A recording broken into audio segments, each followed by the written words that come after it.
Gepleyer Adatlyk Radiosu. Habarlar gündülüğümüzü dowam etdirýäris. Türkmen taliplerinin sesiýalardan soň ýurda dolanmaklary talap edilýär. Daşary ýurtlarda okuyan Türkmen taliplerinin sesiýa synaklarynyň dynyň pursatlary dessine, ýygyna Türkmenistana dolanmaklary talap edilýär. Soňky birnäçe günüň dowamyny Türkmen resmileri daşary ýurtlardaky talipleriň ýene atalaryna, garyndaşlaryna jaň edip, bu barada ýörüýti görkezme berýärler. Yerli polisi işgärleri öýümüze jaň edip, sesiýany dynyň pursatum, dessine ýurda dolanyp gelmeligimi aýdypdyrlar. Ol sesiýanyň guturun senesi bilen ýurda gaýdyp gelýän pursatymyň hem deňeşdiriljekdigini aýdyp, eger bu wagt araçagy 1-2 günden artyk bolsa, maňa garşy çäre görüljekdigini de duýdurypdyr diýip, häzir Belarusda bilim alýan türkmen talibi Adatlyk Radiosyna gurrun berdi. Şol wagtda polisiýa işgärleriniň bu täze talabyň maksady we görüljek çäreleriň mazmuny barada talipleriň garyndaşlaryna hiç hili maglumat bermeýişleri ýaly olar Adatlyk Radiosyna hem nähilidir bir düşündürüş bermekden ýüze urdular. Emma Adatlyk Radiosynyň ýurdun migrasiýa ullugynaky ýagdaýlardan habarly bir çeşmesi, mundan beýlek daşary ýurtlarda okuyan türkmen talipleriniň diňe 9 aýlyk, ýagny bir okuw ýyly möhleti bilen ýurdun daşyna goýuryljekdigini gurrun berdi. Emma daşary ýurtlarda bilim alýan talipleri girdilýän bu çäklendirmeleriň maksatlary dogrusyny häzirlikçe hiç hili maglumat almak başartmady. Şol bir wagtda bu soňky özgörüşlükler türkmen häkimetleriniň raýatlaryň biometrik maglumatly ila tarasyna zagran diýip atlandyrylýan pasportlarynyň möhletini 5-den 1 ýyla çenli azaltmak planlarynyň ýa-da gawat geldi. Ýatlasak, gurrun gidýän pasportlary almak, olaryň möhletini uzaltmak proseduralary diňe Türkmenistanyň özüne amal edilip, ýurdun daşary ýurtdaky wekilhanalaryna bu işleri etmek mümkinçiligi ýok. Adatlyk Radiosynyň ýurdun migrasiýa gullugynaky çeşmeleri şol pursat bu ädimiň esasan daşary ýurtlardaky zähmet migrantlaryna gönükdirilendigini aýtsalar da, häzir munyň ýurdun daşyny bilim alýan talipleri hem täsirini ýetirjege meňdýär. Galy bersede daşary ýurtlardaky türkmen talipleriniň sesiýa synaklaryny tapşyryndan soň ýurda dolanmaklary baradaky talapdan ozal türkmen häkimetleri ýurdun daşyndaky taliplerden ýurdun bilim ministrligine degişli yerli bilim bölümlerini hasaba durmak talap edilipdi. Sözümüziň ahyryny bellesek, ne ýurt resmileri, ne de döwlet mediýasy daşary ýurtlarda okuyan türkmen talipleriniň ýüzbe-ýüz bolýan kynçylyklary, olaryň ýurda gelenine diplomlaryny ikrar etdirmekde, iş tapmakda duçar bolýan meseleler barada hiç zat aýdylmaýar. Öz sebitiňizde bolýan wakalar barada adatlyga maglumat bermek isleseňiz, biziň Facebook hasabymyzda ýazyň. Bizi gözlegi bölümine Adatlyk Radiosy ýazyp tap bilersiňiz. Siz suratlaryňyzy we videolaryňyzy hem ýollap bilersiňiz. Adatlyk siziň şahsiýetiniňizi gizlinlikde saklar. Siz bolan wakalar barada maglumat beriň, biz hem habar bereriz.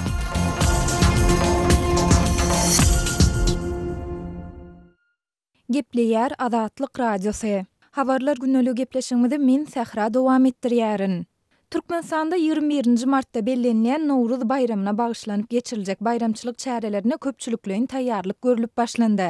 Bu waka Türkmen prezidenti Gurbanuly Berdimuhammedowyň Nowruz bayramy münasibetli guraljak çäreleri ýokary guramaçylyk derejesinde geçirmegi tapşyrmandan 2 gün soňra gawat geldi. Adatlyk Radiosynyň ýurt içindäki habarçylarynyň we çeşmeleriniň tasdiklamagyna görä, bu taýýarlyk çärelerine gatnaşmak üçin ýurdun welaýatlerinden medeniýet we aň bilim puwdawynda işleýän 800 golay adam 14 martda Aşgabatda geldi. Her vilayetden orta hasap bilen 150 senesi adam şol Nowruz bayramyna görülen taýýarlyklary üýüşüp bilelikde geçmek üçin Aşgabat şäherine geldiler. Bular esasen Balkan vilayetinden da Şol vilayetinden Ýoroksy otlasy bilen geldiler. Dip welaýetden gelen aýdymsaz we tans toporlaryna ýolbaşçylyk edýän welaýet häkimlikleriniň medeniýet bölüminiň işgärleri bilen söhbetdeş bolan Aşgabatda ýaşaýan Sinçi Amanmurat Bugaýew gurrun berdi. Aýdylmagyna görä, inni ençe ýyl bäri Ahal ýaýlasyna bellenýän Nowruz bayramyna gatnaşjak adamlaryň ählisi birikdirilip, bir hepdäniň dowamyna ýörüýte rejissöryň ýolbaşçylygynda taýýarlyk çärelerini geçirerler. Çäre gatnaşmak üçin ýurdun sevitlerinden gelen adamlaryň tas 10 güne goloy wagtyň dowamında etjek çykdyjylarynyň vilayet häkimlikleri tarapyndan üpçün edilmeligi aýdylýar. Emma çäre gatnaşanlaryň onu goloynyň aýtmagyna görä, olara ýaşamak üçin jaý, mihmanhana ýa-da umumy ýaşaýyş jaýlary berilse-de, olar ýol harajatlaryny ýa-da naharlanmak üçin çykdyjylaryny häzirlikçe öz jüwlerinden çykarmaly bolýarlar. Bu bolsa fevral aýynyň dähmet hakyny hinidem alyp bilmedik çäreçileri hassa çykgynsyz ýagdaýa salýar. Biz otly biletlerimizi özümüz satyn aldyk. Bu ýerde etjek çykdyjylarymyzyň tas ählisini hem özümüz tölemeli. Elbetde bize Aşgabatdan geleningizden soň eden çykdyjylaryňyzyň öwedini dolar diýdiler. Ýöne bu ýere gelen adamlaryň 35-40 götermine fevralyň aýlygy hinidem berilmedi. Käbir adamlar maşallah büdjetindäki artyk pulundan alan bolsa, köp kişi tanyş bilşinden ýa-da dogan garyndaşyndan kardalyp geldi. Başga alaç ýok, işiňi ýitirmejek bolsaň aýdylan zady edäýmeli diýip özüni aýbölek diýip tanıştyran Balkanly medeniýet işärleriniň biri gurrun berdi. Üstesine ol fevral aýynyň dähmet hakyny 8-nji mart halkara aýal gyýdylar güni münasibetli berilmeli, 40 manadyň hem goşulyp berilmelidigini aýdyp, häzirlikçe ne aýlyklaryna ne de prezidentiň adyndan gowşurulmaly pul sowadyny alyp bilendiklerini hem sözüniň üstüne goşdy. Ýatladyp geçsek, Türkmenistanyň prezidenti Gurbanly Berdimuhammedowyň adyndan berilýän bu pul sowady 2018-nji ýylyň 1-6 marty aralygynda ýurdun aýal gyýdylaryna dolu gowşurulmalydy. 12 martda geçirilen Ministerler Kabinetiniň iş maslahatynda Türkmen prezidentiniň Nowruz bayramynyň dawaralarynyň ýokary guramaçylyk derejesine üpçün etmek boýunça anyk tawşyryklary berendigini Türkmen Döwlet Habarlar Gullugy habar beripdi. Emma resmi habarda bu tawşyryklaryň jikmejikleri aýdynlaşdyrylmandy. Şol bir wagtyň özünde Türkmen häkimetleri Nowruz bayramy münasibetli meýilleşdirilen dawaralary ýokary guramaçylykly geçirmegi tekrarlasalar-da, bu taýýarlyk çäreleriniň raýatlary näçe düşýändigi, näçe adamyň iş, okuw we din jalş wagtyny alýandygy barada mesele gozaman gelýärler. İşärleriň, okuwçylaryň we studentleriň ýurtda geçirilen köpçülikleriň çärelere mejburi gatnaşdyrylýandygy barada da kelam agyz söz aýdylmaýar. Maglumat üçin aýsak 21-nji martda Türkmenistanda bag ekmek boýunça ähli halk ýowarynyň hem geçirilmegine we 3 million düýp nahalyň oturdylmagyna garaşylýar. Telegram Messenger bu Azatlyk Radiosu bilen habarlaşmak üçin iň hupsuz ýollardan biridir. Telegram tilsimini ulanmak üçin onu öz mobil telefonuňyza indirin. Soňundan peýda bolan instruksiýalara laýyklykda maglumatlary girdin. Siz aktivasiýa açar sözüni almak üçin özüňiziň hakyky telefon belgiňizi girdmelisiniz. Şol bir wagtda siz öz adyňyzy görkezmän hem bilýärsiňiz. Tilsim işläp başlandan soň Azatlyk Radiosu bilen şu telefon belgileri arkaly habarlaşyp bilersiňiz. Ýagny goşmak 420 724 168 983 we goşmak 420 773 797 383. Telegram Messenger'ini işläp düzenler bu tilsim arkaly ugradylan maglumatlary asla izarlap bolmaýandygyny, her bir maglumatyň ýuridik kodlanýandygyny aýdarlar. Has hupsuz söhbetleşmek üçin siz secret chat, ýagny gizlin chat mümkinçiligi bilen hem peýdalanyp bilýärsiňiz. Dünýäniň iň öňde barajy ýuridik gullyklary henüz hem Telegramyň koduny döwüp bilmediler. Bilşiniz ýaly Türkmenistanda messengerlaryň aglabaty şol sanda Telegram hem pitikli bolmagyna galýar. Emma Messenger'i işläp düzenler dowamly täzelenýän protokollaryň we kodlaryň kömegi bilen bu çäklendirmelerden sowu geçmegiň ýollaryny oýlap tapdylar. Telegramda günümün araç proxy serveri birigip ulanıcı ve onun yerleşen yeri baradaky maglumatlary gizleyen ýuridik bir mümkinçilik gözüňünde tutulandyr. Şu sebäpli proxy serverler Türkmenistan ýaly interneti çäklendirýän ýurtlarda uly meşhurlygy eýedir. Türkmen ýuridik gullyklary nähildir bir ýol bilen Telegram Messenger'ini petiklemegi başarsalar-da, siz VPN, şol sanda ýuridik Azatlyk Radiosu üçin işlenip taýýarlanan Sayfon 3 programmalaryndan peýdalanyp bilersiňiz.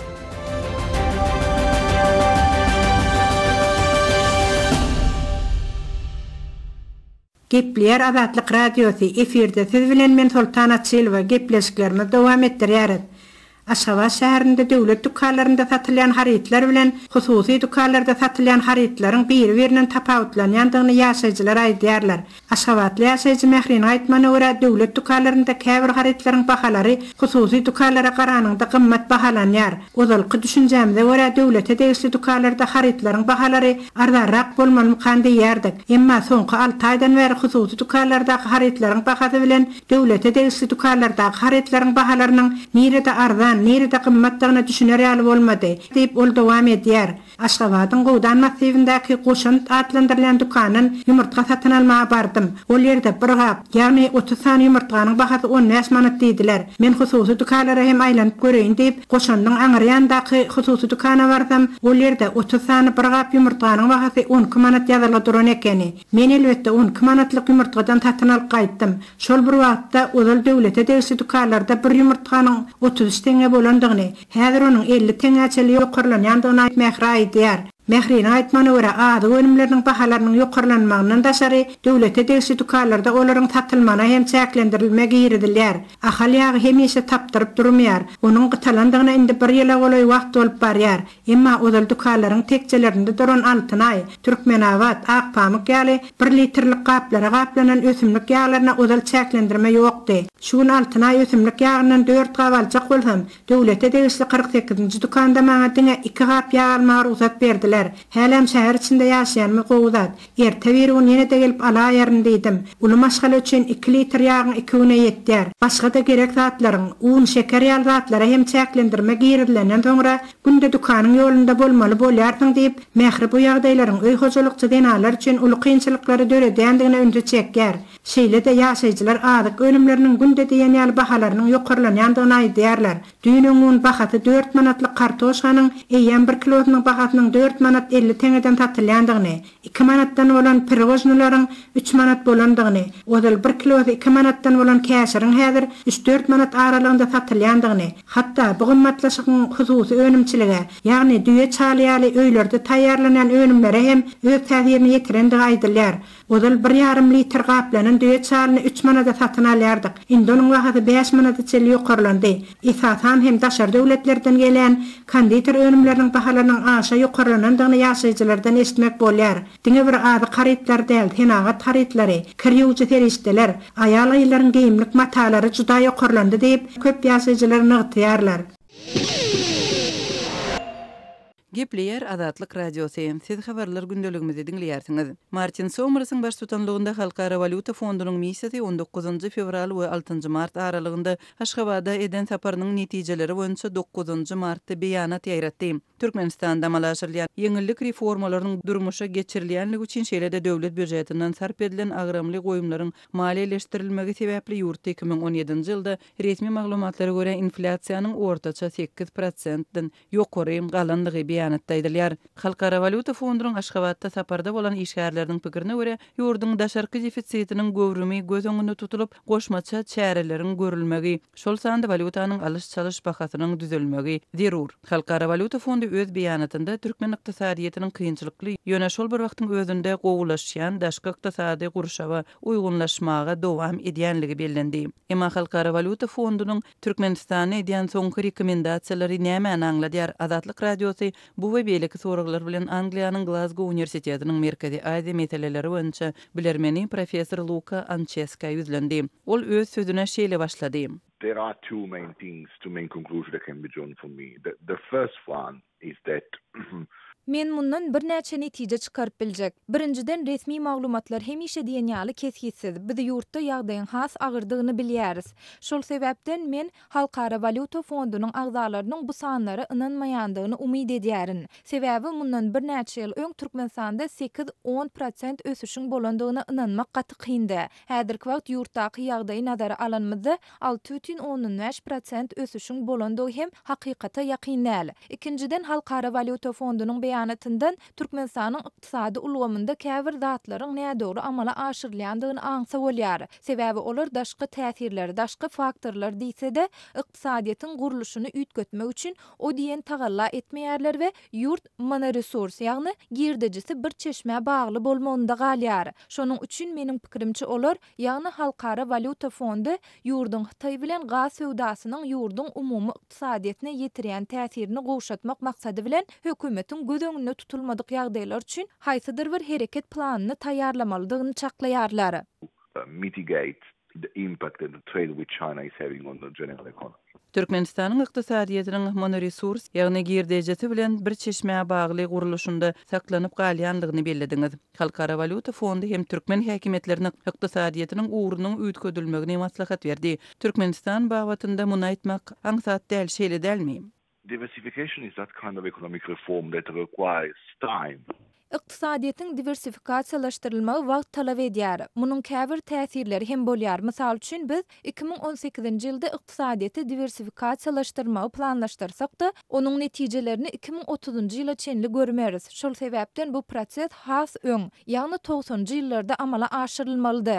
Ýöne hökümet hemişe döwlet gaznasyna gelýän nagd puly tarap ýykyn etdi. Şonuň üçin meniň pikirimçe häzirki hökümet sebäpli ýurduň iqtisadiýetiniň diversifikasiýalaşdyrylmagy agza sat diýip bileriz. Ýöne munyň düýbünden mümkin däldigini hem aýdyp bilmeriz. Eger resurslaryň ýagny ýurda gelýän girdejileriň dolanşygy dur däl görnüşde amala aşyrylýan bolsa, onda rejimiň has takygy awtoritar rejimiň iqtisadiýetin bu görnüşinden el çekmek üçin hiç bir stimuly ýokdur. It is easier said than done, provided that we don't change kind of government. Azatlygyň türkmen hökümetindäki namdar bir çeşmesiniň aýtmagyna görä ýurdun ýokary derejeler resmiýetleri soňky döwürde Halkara Valuta Fondu bilen hyzmatdaşlyga has içkin gyzyklanyp başlapdyr. Türkmen hökümetiniň resmi toporunyň Washingtona eden saparynda Halkara Valuta Fondundan $10 milyard möçberinde garz pul soralypdyr. Siziň pikiriňizçe bu näme derejede hakykata gabat gelýär? But it really shows desperation, doesn't it? The IMF only gives money in exchange for some reforms. Bu hakyky umydsızlyk. Halkara Valuta Fondu puly diňe käbir reformalaryň amala aşyrylmak şerti bilen garz berýär. Bu maýa goýum däldi, garz puldur. Olar ýagny türkmen hökümeti Londondan, Moskwadan, Hytaýdan garz puly almaga öwrenşen. Ýöne bular ýaly tejribe inni ýok. That kind of line of revenues is gone.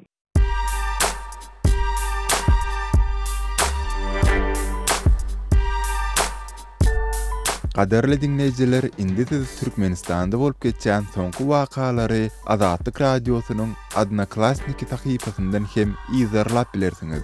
Bu sosial ulgamda köp sany Türkmenistanlylaryň bardygyny nazarda tutup, Azatlyk radiosy bu ýerde hem öz tahypasyny açyp, maglumatlaryny ýerleşdirip başlady.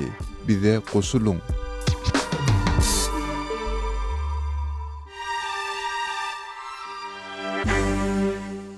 Gepleýär Azatlyk radiosu. Habarlar günneligi gepleşigini men Döwlet Bayhan dowam etdirýän. Konya'da 3 türkmen studenti gazak ýarany bilen neşeden saklandy. Türkiýanyň media serişlerine 3 türkmen studentiniň bir gazak studenti bilen neşe öndürmekden we satmakdan güman edilip saklananyň barada berilen habar halk köpçüligine uly seslenme döretdi. Türkiýanyň Milliýet gazetiniň ýazmagyna görä, Konya şäherine neşe garşy görüş toporunyň bir jaýda gurulan operasiýasyna 3 türkmenstanly we bir sanam Gazakstanly student göz astyna alındy. Şüphelilerin eginmaş saklanyan yerde gizlilikte neşe östürüp yetiştirip soňam oň söwdasy bilen meşgullanyny anyklandypdyr. Türkiýanyň haberler.com neşrem habaryna Konya polisiniň narkotika garşy görüş bölüminiň şäher merkezine degişli Selçuklu etrawyna studentleriň aglawy köpçülükde ýaşaýan Bosna Hersek mahallesindäki bir öýde neşe söwdasynyň gurnolýany warasyna maglumat edinendigini ýazýar. Neşrin habaryna görä, polis işgärleri ondan soň güman edilýänleri fizik ýagdaýda ýydarlap, gerek bolan delilleri jemleýär we 12-nji martda agşam ara ol öýe operasiýa gurnaýar. Operasiýada Konya'daky Selçuk Üniversitetine halkara gatnaşyklar we döwlet dolanylşy ýaly bölümlerde okaýan öňe sürilýän Türkmenistanyň raýaty 24 ýaşyndaky Toygelli A, 26